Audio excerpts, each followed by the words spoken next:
Olá, irmãos, saúdo cada um de vocês com a graça e a paz do nosso Senhor Jesus Cristo, amém? Meu nome é Miriam Anita e nós estamos aqui para estudar um texto do irmão Charles Negreiros. Ele escreveu esse texto chamado Você Precisa Provar para o Manancial, que é produzido pela União Feminina Missionária Batista do Brasil e que é um devocional que possui uma meditação diária para cada um de nós, baseada na Bíblia, que é a palavra de Deus. E o objetivo é inspirar, exortar e edificar a nossa vida espiritual. Como não fui eu quem escrevi o texto, foi o irmão Charles, o que eu vou fazer? Vou ler e contar para os irmãos aquilo que eu entendi, tá bom? Lembrando que eu não sou teóloga, não sou missionária, não sou pastora, não sou nada.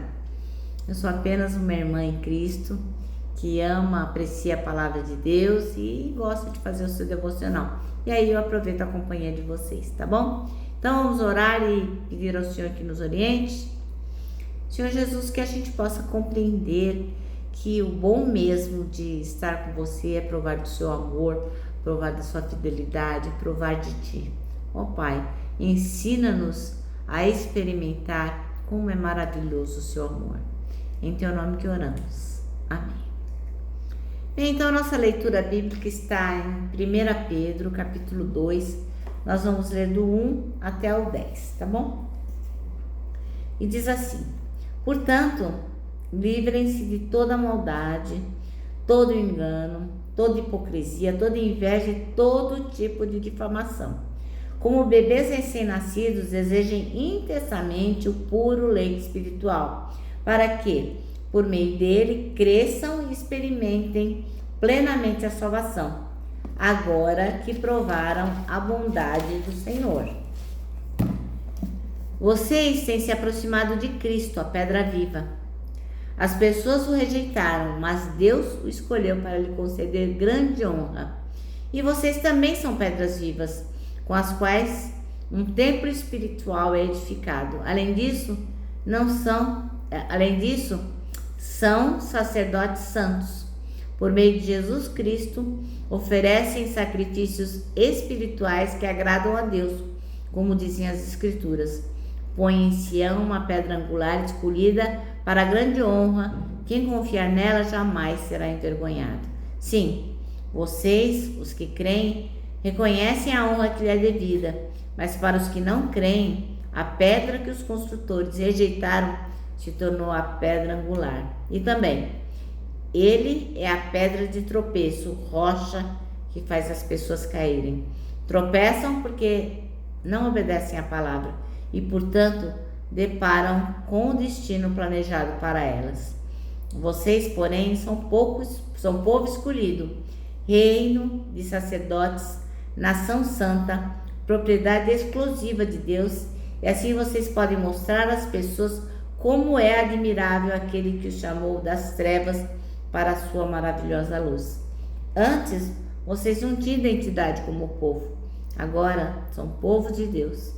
Antes, não haviam recebido misericórdia, agora recebem misericórdia de Deus. Amém?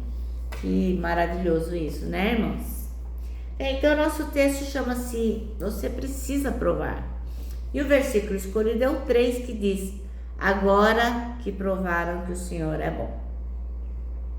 E o irmão Charles, ele, como eu falei, é lá do Amazonas, né? De Manaus. E ele fala que lá no norte do país, né? Tem uma fruta muito própria da região, né? Que tem um sabor que não tem em outro lugar, que é o açaí. Então, por mais que as pessoas tentassem descrever a cor do açaí, a textura, o sabor, não ia ter jeito, né? Não tem outra fruta que tenha a mesma consistência, não tem outra fruta que tenha a mesma cor, enfim. Você podia lá dar todas as características, mas nada ia suprir ou nada poderia superar a coisa mais simples do mundo, que era a experiência de experimentar o açaí. Então eu posso até dizer, olha, isso aqui é um açaí, mas se você não experimentar, você nunca vai saber o que é. E o que o irmão Pedro está falando, né? Ele está falando para as pessoas que estão lendo a palavra, que estão ouvindo a palavra dele, sobre as coisas ruins que elas deveriam abandonar, né? Como estava lá no versículo 1, que diz assim, ó: portanto, livrem-se de toda maldade, todo engano, toda hipocrisia e todo tipo de difamação. Então ele está falando lá, ó, se livrem dessas coisas, né? E em contrapartida ele fala das coisas boas que cada um deveria adquirir, que era: como bebês recém-nascidos, desejem intensamente o puro leite espiritual, para que por meio dele cresçam e experimentem plenamente a salvação, agora que provaram da bondade do Senhor. Então olha que dica legal, né? Então ele fala assim, ó: abandona o que é ruim e fica com o que é bom. Mas tem uma condição para isso acontecer. Isso só acontece, só é possível por quê? Porque cada um deles provaram a bondade do Senhor. Quem não provou não tem a mínima condição de saber do que o irmão Pedro está falando, do que o apóstolo Pedro está falando, não sabe. Porque tem que provar para saber como é, né? Por mais que alguém possa descrever a bondade do Senhor, se você não provar, você não vai saber. Então muita gente fala assim: ai, Deus não me ama, eu acho que tudo está perdido, eu estou super desencantada com Deus. Por quê? Porque na verdade ele foi ensinado sobre Deus, ele tem uma ideia sobre Deus, ele aceita o fato de que Deus tem uma série de atributos, né? Ah, Deus é fiel, Deus é amor, enfim, ele aceita isso, mas isso não vai nunca, jamais refletir a experiência maravilhosa, única, ímpar, que é o fato de que Deus, em relação ao homem, ele dá um toque divino no interior de cada um de nós e faz a reconexão da criatura com o Criador.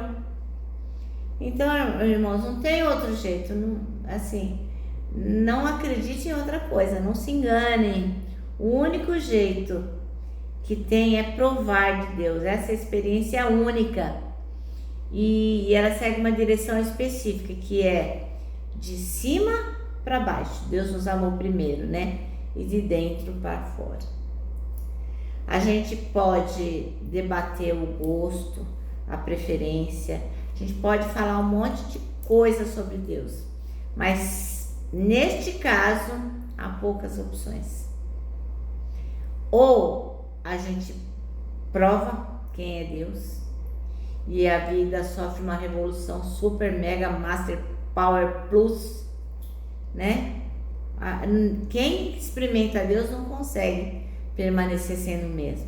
Ou a pessoa não prova, ou você não prova de Deus e vai conseguir continuar a sua vidinha lá mais ou menos, sem ter a mínima noção do que é experimentar a Deus. Então a pergunta que não quer calar é: você já experimentou a Deus?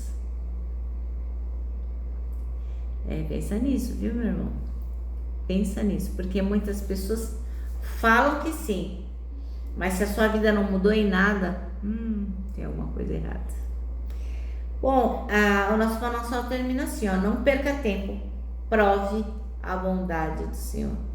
E olha só, fica a dica, ela dura para sempre. Bom, eu termino dizendo que o abraço, ó, é encontro de dois corações, por isso que eu deixo meu abraço diário de urso, ó. Lembrando que o abraço só não dá certo, irmãos, em reunião de porco espinho, mas para nós que já aprovamos o amor de Deus, o abraço dá super, super certo, mega certo. Quero que você também se lembre do Salmo 73, versículo 26, que diz: Deus é a minha força, Ele é tudo o que eu sempre preciso. E agora sim, agora eu me despeço com a palavra de ordem, que é: confia em Jesus.